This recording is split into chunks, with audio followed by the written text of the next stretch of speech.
मित्रांनो, सर्वोच्च न्यायालयाचे मुख्य न्यायमूर्ती भूषण गवई साहेब हे त्यांच्या कार्यालयामध्ये म्हणजे दालनामध्ये खुर्चीत बसलेले असताना त्यांच्या अंगावर पादत्राणं, बूट, चप्पल फेकण्याचा प्रयत्न झाला।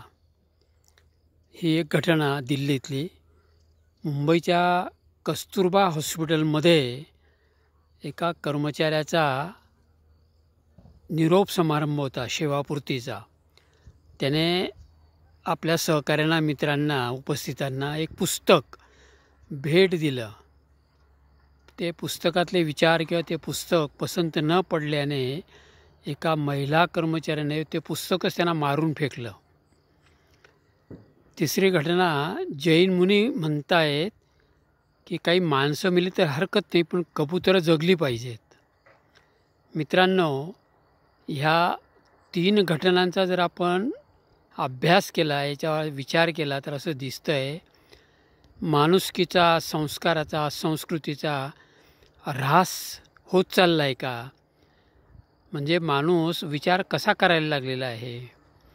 बरं, ज्या भारतीय संविधानाने मूलभूत हक्क दिलेले आहेत, अभिव्यक्ती स्वातंत्र्याचा मूलभूत हक्क दिलेला आहे, म्हणून या लोकांचं हे कृत्य आहे।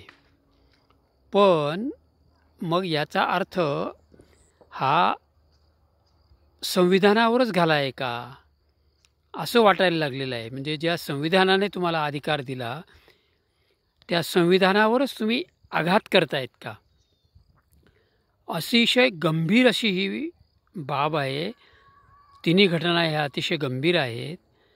कुठलं हे पाप, कुठलं हे पुण्य, माणसं मरू द्या आणि कबुतरं जगू द्या, कुठला हा धर्म, कुठलं हे भाषण, कुठले हे विधान, पुस्तक मारून फेकायचं। पुस्तक म्हणजे ज्ञान ग्रंथ असतो, कुठलाही असतो तो, पण ज्ञानाचा तो ग्रंथ असतो। पटलं नाही ठेवून द्या तुम्ही बाजूला, पण मारून फेकायचं पुस्तकच। वकिलाला त्या माणसाचे म्हणजे भूषण गवई साहेबांचे काही विचार पटले नाहीत, म्हणून वकीलच जो कायद्याचा रक्षक आहे त्यानेच थेट न्यायमूर्तींनाच, मुख्य न्यायमूर्तींनाच चप्पल मारून फेकली। ह्या ज्या घटना आहेत या माणुसकीला, संस्काराला, संस्कृतीला धरून तर नाहीतच, पण अभिव्यक्ती स्वातंत्र्याचा जो एक प्रकारचा हक्क मिळालेला आहे त्या हक्काला कुठेतरी बाधा आणतो आहे। मित्रांनो, ह्या अतिशय गंभीर बाबी आहेत, हे अयोग्य आहे।